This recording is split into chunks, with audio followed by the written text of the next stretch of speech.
Right, over to the United States now. President Donald Trump has nominated the conservative Judge Kavanaugh to succeed Justice Anthony Kennedy in the Supreme Court. The nomination is being seen as a move by Trump to establish conservative domination in the country's highest court.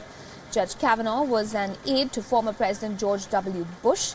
The U.S. federal judge was also part of an investigation against the former President Bill Clinton, who was a Democrat. Kavanaugh is known for his conservative record and his ties among Republican legal groups. The nomination is set to galvanize Democrats and Republicans in the months before the midterm election. The soon-to-retire Justice Kennedy held a swing vote in many closely divided cases on issues like abortion, affirmative action, LGBT rights, and the death penalty. Kavanaugh's critics have said that he is unlikely to continue with the precedent set by Justice Kennedy.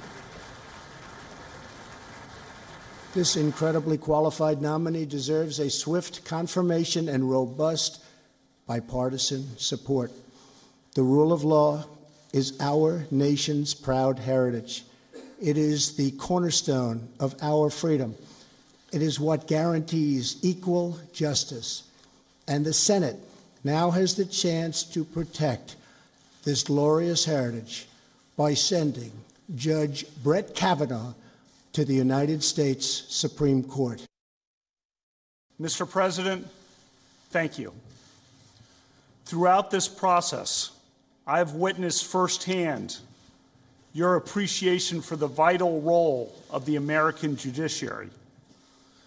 No president has ever consulted more widely or talked with more people from more backgrounds to seek input about a Supreme Court nomination. Mr. President, I am grateful to you, and I'm humbled by your confidence in me. Meanwhile, protesters, including Democrat leaders and members of the LGBT community, gathered outside the American Supreme Court building to protest against Kavanaugh's nomination. President Trump has told us what he wants to do.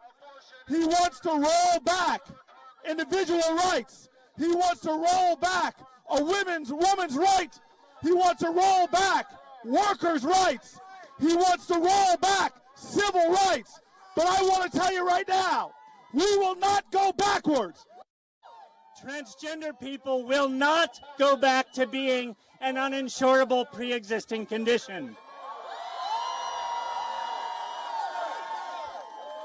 Kavanaugh has promised to defend Trump's wrongdoing and his wrong-headed policies, and we will fight him every step of the way. In other news, the British Prime Minister Theresa May has appointed Jeremy Hunt as the Foreign Minister after Boris Johnson resigned in protest at the government's plans for a close trading relationship with the European Union. Hunt has served as Health Minister for more than 5.5 years, which is the longest term of any in the history of the state-funded National Health Service.